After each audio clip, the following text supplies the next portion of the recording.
Hello guys, gawa po ako ng um, shepherd's pie. Ayan po.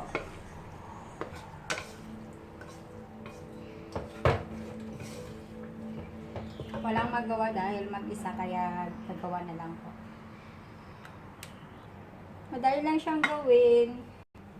Kita nyo naman po, nag-isa lang po yung meat. Prepare na po natin.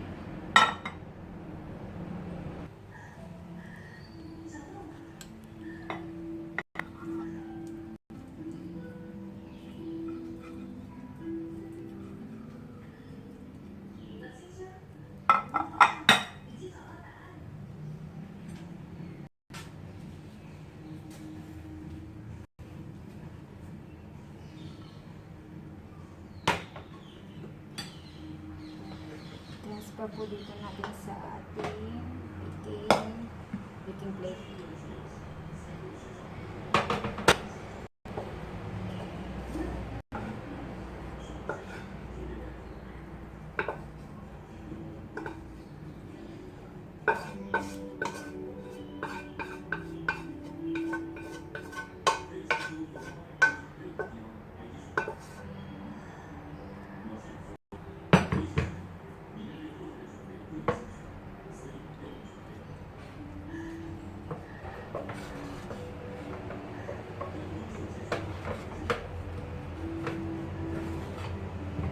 Tapos ito po yung mashed potato. Lalagay po natin dito mamaya sa taas.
Ayan na guys, flat na siya.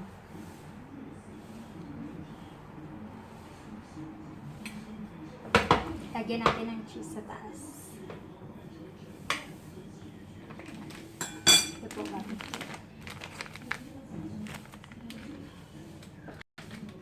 Mas masarap marami.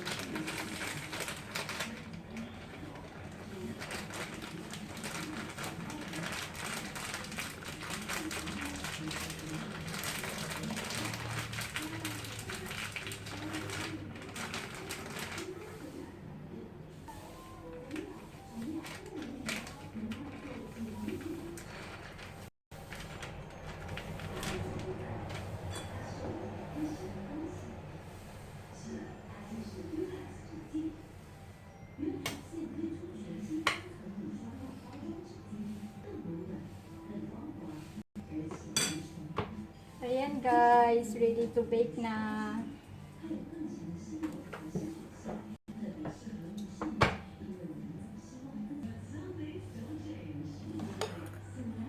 Ayan guys.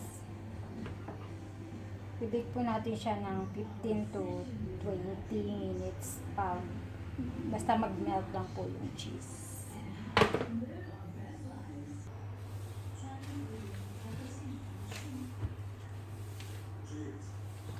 Hi everybody. Long time no see. Hindi nakapag-vlog kasi busy ang buhay.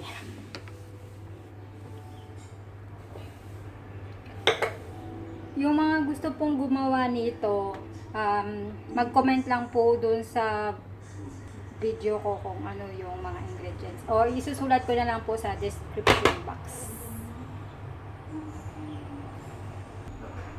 Ayun, ready na po yung oven natin. Mga 15 to 20 minutes, okay na po siya. Mainit-init pa yung sa baba.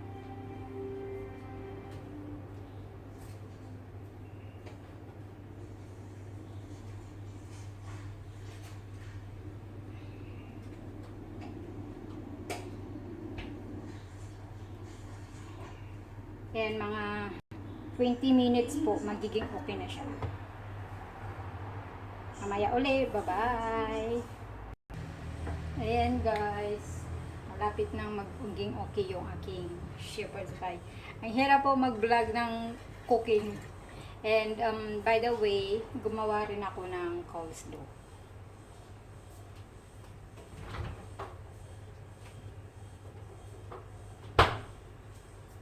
Ito po. O, diba?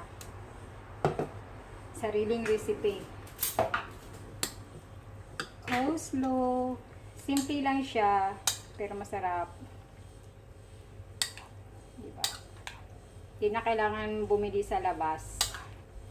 Pag sinipag lang po gumagawa. Ayan po. Hindi ko kanina na video habang ginagawa ko to kasi kailangan ko siyang parang tad-tad ba. Ayan. Yung cabbage ko. Indonesian cabbage yung ginamit ko. Para crunchy daw. Mas masarap siya pag ibabad mo siya sa sauce for 24 hours.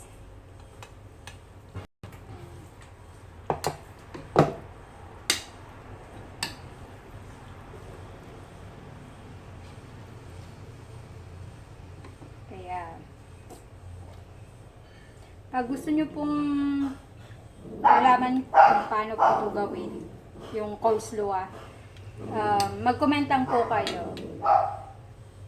Madali lang po siya. Easy recipe lang po. Ayan, kumakahol yung mga aso ko. Kung hindi po hilik sa video ko, kahol naman. Kasi may mga dumadaan.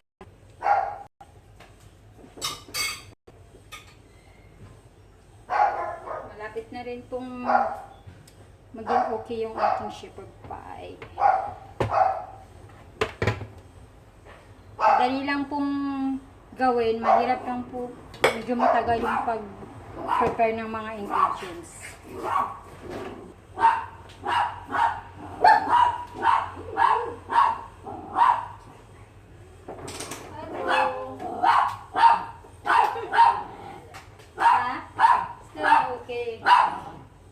Ayan po, extra pa po si Rainbow.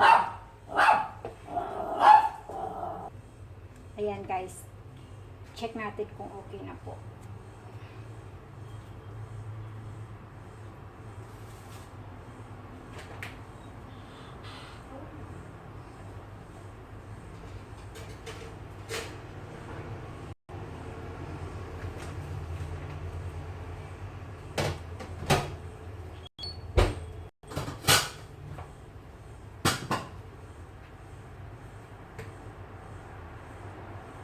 Tcharan! Oh! Ang init po.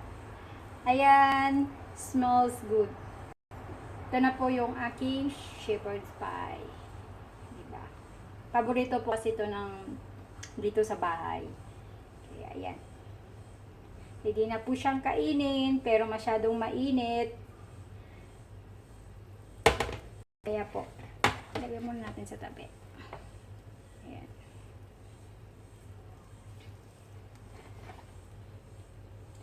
Ayan. My own version of shepherd's pie. And coleslaw. Ayan. Yung coleslaw po, pag ilagay mo siya sa rip, pwede po siya mga anta 3 days, ganun po. Pero, mas maganda, mas masarap po kasi pag medyo matagal siya. Pag ibabad mo po siya sa sauce, ganun. Ayan. 3 tao lang po yung kakain. Pero ang dami kong ginawa. Ayan po. And thank you po pala sa lahat ng nag-subscribe sa aking channel. Kahit paano po, dumadami din po yung subscribers ko. Umabot na rin ako ng 2,000 plus. Thank you po and God bless sa lahat. Thank you for watching. Bye-bye.